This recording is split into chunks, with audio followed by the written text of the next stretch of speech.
कभी कभी हम जाने अनजाने में कुछ ऐसी गलतियां कर जाते हैं जिनका पछतावा हमें फिर बाद में होता रहता है। जब हम गलतियां करते हैं तब हम इस बात का बिल्कुल भी पता नहीं रखते हैं। इस गलती से हमारे जीवन में आगे चलकर कोई प्रभाव भी पड़ सकता है। कभी कभी हमारी ज्यादा अच्छाई भी हमारे दुख का कारण बन जाती है। हमें पता ही नहीं चलता है कि हम स्वयं ही अपने लिए खाई खोद रहे हैं। एक समय की बात है, एक नगर में एक युवक रहता था। युवक का परिवार बहुत गरीब था। उसके परिवार में आए दिन किसी न किसी बात को लेकर झगड़े चलते रहते थे। वह युवक इन झगड़ों से बहुत परेशान था। जब वह युवक ने पारिवारिक झगड़े को रोकने की बहुत कोशिश की, पर वह झगड़े रुकने की जगह बढ़ते ही जा रहे थे, तो युवक काम की तलाश में लोगों के पास जाता। तो लोग पूछते हैं कि भाई, तुम कितना वेतन लोगे? तो उनसे कहना कि आप मुझे बस काम दे दीजिए। मेरे परिवार की आर्थिक स्थिति बहुत खराब है। आर्थिक स्थिति बहुत खराब है, मुझे काम की बहुत आवश्यकता है। आप बस मुझे काम पर रख लीजिए और आप जितना दोगे मैं उतना ही ले लूंगा। तो लोग उसकी मजबूरी का फायदा उठाकर उसे कम कीमत पर काम पर रख लेते, क्योंकि उसने लोगों को खुद ही मौका दे दिया। लोगों को पता था कि उसे काम की बहुत जरूरत है, वह कम पैसों में भी काम कर लेगा। और जब वह युवक अपने मित्रों के पास, अपने सगे संबंधियों के पास बैठता, तब भी वह अपनी गरीबी की बातें करता। वह अपने मित्र और सगे संबंधियों से कहता कि मैं क्या करूं, मेरा परिवार बहुत गरीब है, हमें 2 वक्त की दाल रोटी भी ठीक से नसीब नहीं होती और आए दिन परिवार में लड़ाई झगड़े होते रहते हैं। मुझे तो कुछ भी समझ में नहीं आता कि मैं करूं क्या।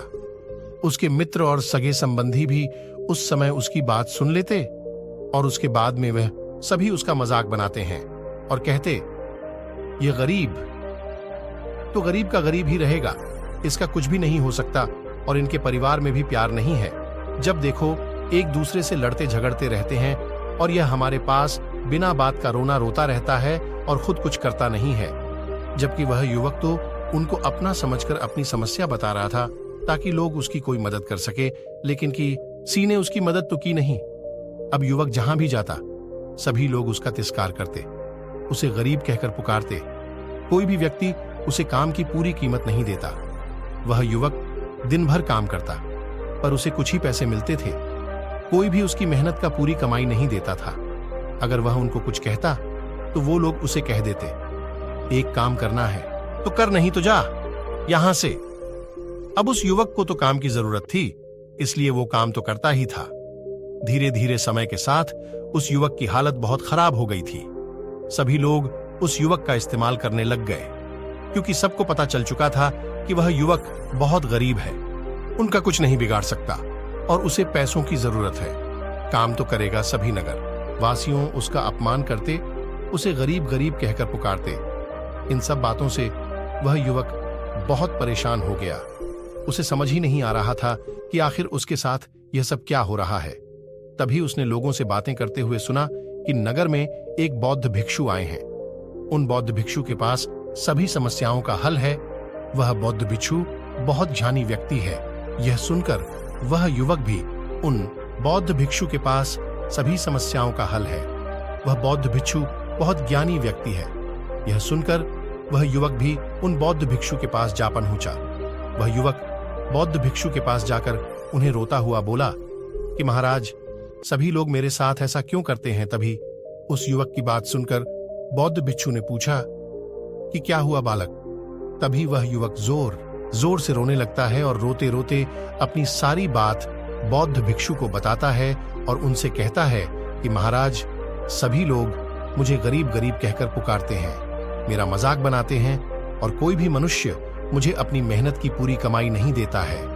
मैं उनके खेतों में पूरे दिन काम करता हूं और वह मुझे बहुत कम पैसे देते हैं। मेरे दोस्त और मेरे मित्र भी सारे मेरा मजाक बनाते हैं। वह बौद्ध भिक्षु उस युवक की सारी बातें बड़े ध्यान से सुनते हैं और उससे पूछते हैं कि सभी नगरवासियों को इस बात का कैसे पता चला कि तुम बहुत गरीब हो और लोग तुम्हें पूरे दिन काम करने के बाद भी इतना कम वेतन क्यों देते हैं।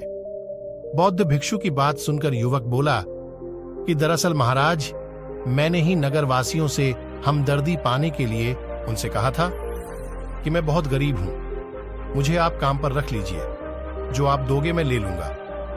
यह सुनकर वह बौद्ध भिक्षु बोले, इसमें लोगों की क्या गलती है?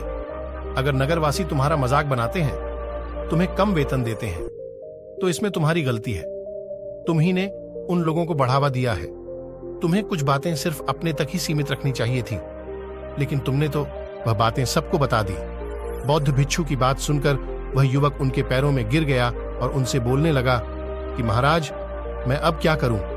आप मेरी इस परेशानी को दूर करो। युवक की बात सुनकर बौद्ध भिक्षु बोले, देखो, अब जो हो गया उसे तो वापस नहीं लाया जा सकता है, लेकिन आज मैं तुम्हें ऐसी 7 बातें बताऊंगा जो तुम्हें कभी भी किसी को नहीं बतानी है, सिर्फ अपने तक ही सीमित रखनी है, चाहे फिर वह तुम्हारा मित्र ही क्यों ना हो या फिर कोई सगा संबंधी ही क्यों ना हो। तुम्हें यह बातें किसी को नहीं बतानी है। बौद्ध भिक्षु की बात सुनकर वह युवक बद्धी प्रशंसा से बोला कि बताइए महाराज, वह कौन सी बातें हैं जिन्हें हमें किसी को नहीं बताना चाहिए?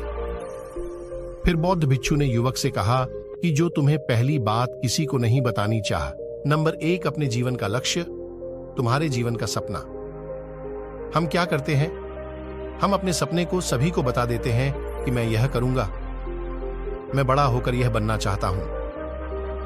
हमें ऐसा लगता है कि लोग सुनकर बहुत प्रसन्न होंगे कि मैं कितना बड़ा आदमी बनना चाहता हूं, लोग मेरी प्रशंसा करेंगे, लेकिन ऐसा होता नहीं है। जब हम अपने सपने को लोगों को बता देते हैं तो हमारे मन में संतुष्टि का भाव जाता है।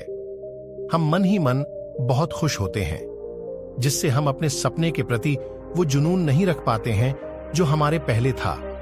जब हम अपने सपने लोगों को बता देते हैं तो उनकी उम्मीदें हमसे बढ़ जाती हैं।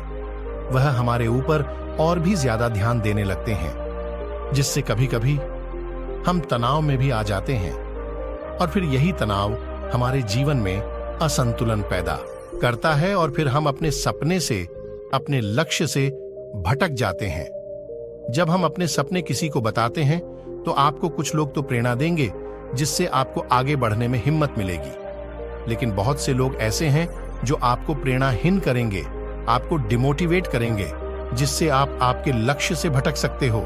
इसीलिए जो भी आपका सपना है उसे पूरा करो, उसके बाद ही लोगों को बताओ। अगर पहले बता दोगे तो लोग रुकावटें पैदा कर देंगे, और सपने को अगर चुपचाप तुमने पूरा किया तो लोगों को स्वतः ही पता चल जाएगा कि तुमने कौन सा सपना हासिल किया है। दूसरी बात जो तुमने किसी को नहीं बतानी है, नंबर 2, हमारी समस्याएं, हमारी परेशानियां। हम क्या करते हैं? जैसे हमें कोई समस्या होती है, कोई परेशानी आती है, तो हम तुरंत लोगों के पास उसके समाधान के लिए पहुंच जाते हैं, उन्हें अपना दुखड़ा सुनाने लगते हैं। लेकिन दूसरे लोगों को अपनी परेशानी बताने का मतलब है स्वयं के लिए एक और परेशानी खड़ी करना, क्योंकि जब हम किसी से अपनी परेशानी बताते हैं तब तो हमें बहुत अच्छा महसूस होता है। हमें ऐसे लगता है कि मानो हमारा थोड़ा सा दुख तो चला गया, लेकिन सभी लोग हमारी परेशानियां कम नहीं करते, बल्कि उन्हें और बढ़ा देते हैं और हमारे सामने कई नई परेशानियां खड़ी कर देते हैं।